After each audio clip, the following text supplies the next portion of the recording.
Isaiah 60:22. When the time is right, I, the Lord, will make it happen. My beloved child, before you scroll away, before you allow disappointment to convince you that your story is over, listen to me, because this message is not reaching you by accident. You have been wondering why people stopped believing in you, why they walked away, why they underestimated you, why they acted as though your life would never change. Some even spoke words that broke your heart. Others smiled in your face, but secretly expected you to fail. They judged your future by looking at your present.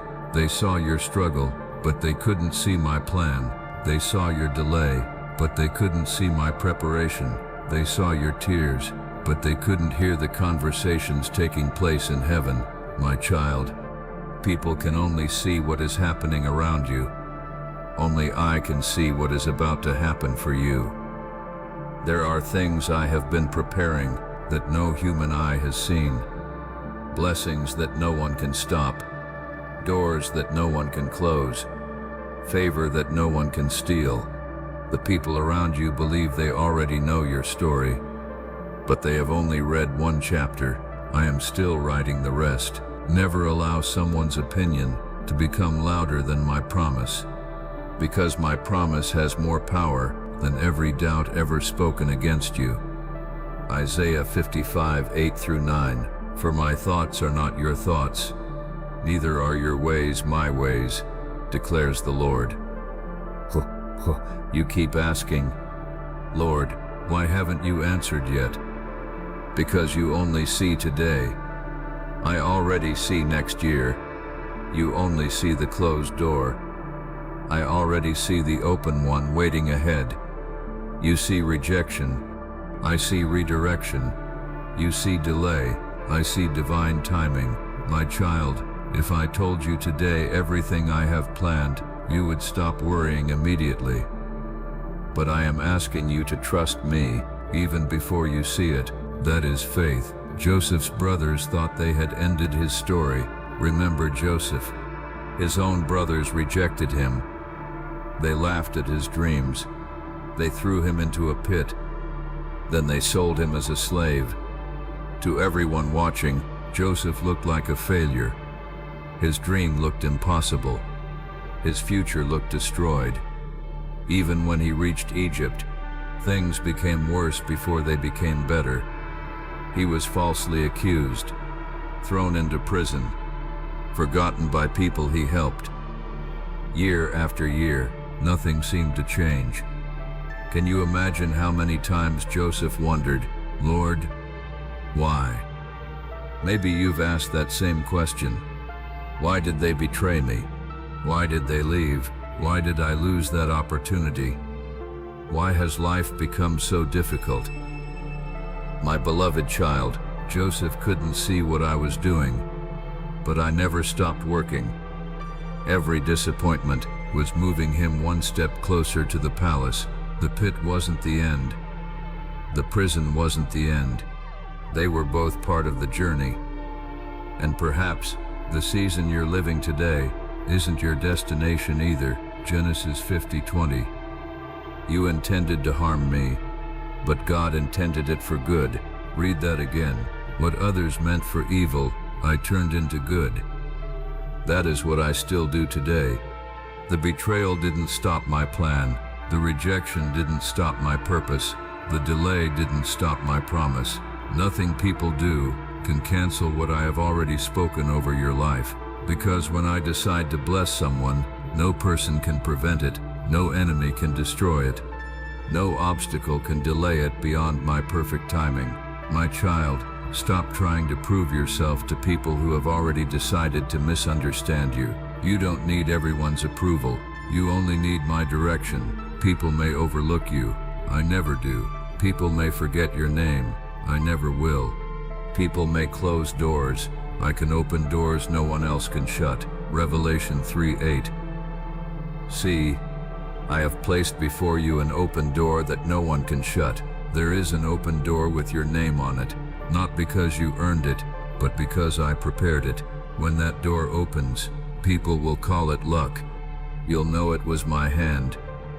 When that blessing arrives, people will say, I never expected this, but heaven has expected it all along, because I planned it long before they ever doubted you. My beloved child, don't leave this message now, because in the next part, I'm going to show you why David was ignored before he became king, why Esther's hidden season became the moment that saved a nation, and why the people who underestimated you may soon witness the faithfulness of the God they never expected to move. Stay with me, because the next part may completely change the way you see your current season. Psalm 75, 6-7.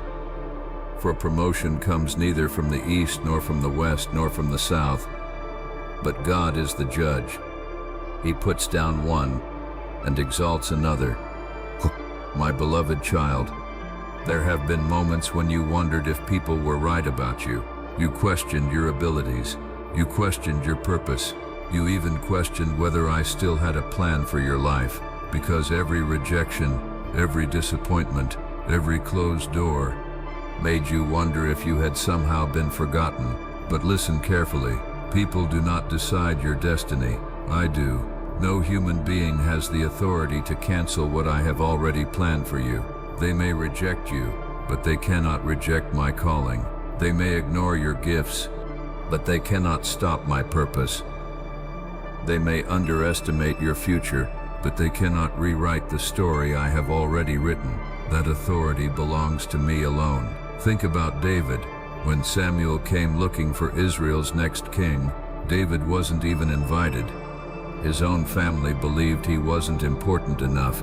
His brothers stood proudly before the prophet, one by one. Each looked strong, each looked qualified, each looked like the obvious choice.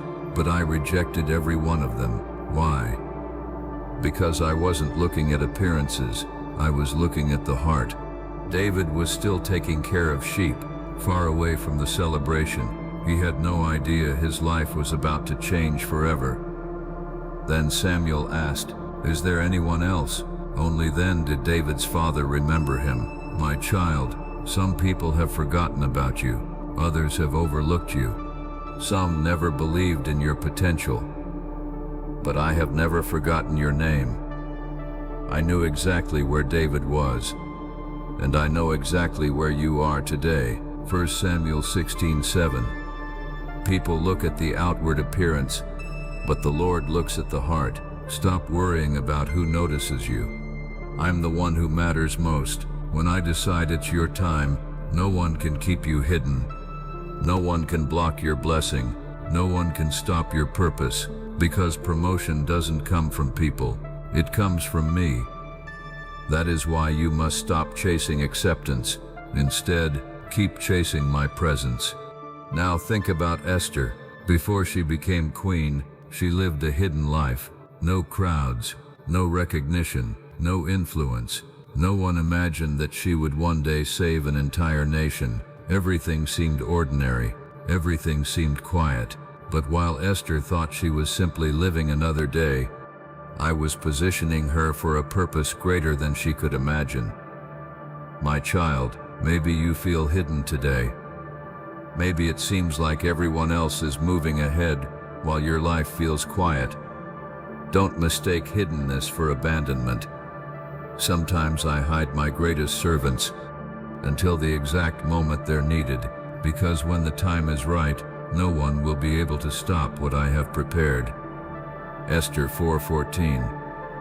Who knows whether you have come to the kingdom for such a time as this? Read those words carefully. For such a time as this. Not too early, not too late. Exactly the right time. The same is true for your life.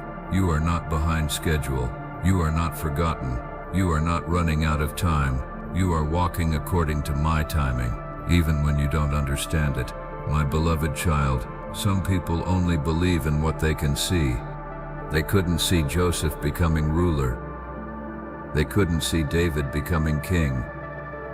They couldn't see Esther becoming queen. And perhaps they cannot see what I'm about to do in your life either. That's okay. They don't have to believe it. You only need to trust me. Because faith isn't built on people's opinions. Faith is built on my promises. Ephesians 3:20. Now to him who is able to do immeasurably more than all we ask or imagine. Did you hear that? More than you can imagine. Not just enough. More. More peace. More restoration. More favor. More opportunities. More joy. More than you've even dared to pray for. That is the kind of God I am. Never limit my power by your present circumstances. My beloved child, don't leave yet, because the final part of this message is where everything comes together. I'm going to show you why Peter's failure became the beginning of his purpose, why the people who doubted you won't have the final word, and why the season you're entering may become the greatest testimony of your life. Stay with me, because what I'm about to tell you could become the encouragement you've been praying to hear.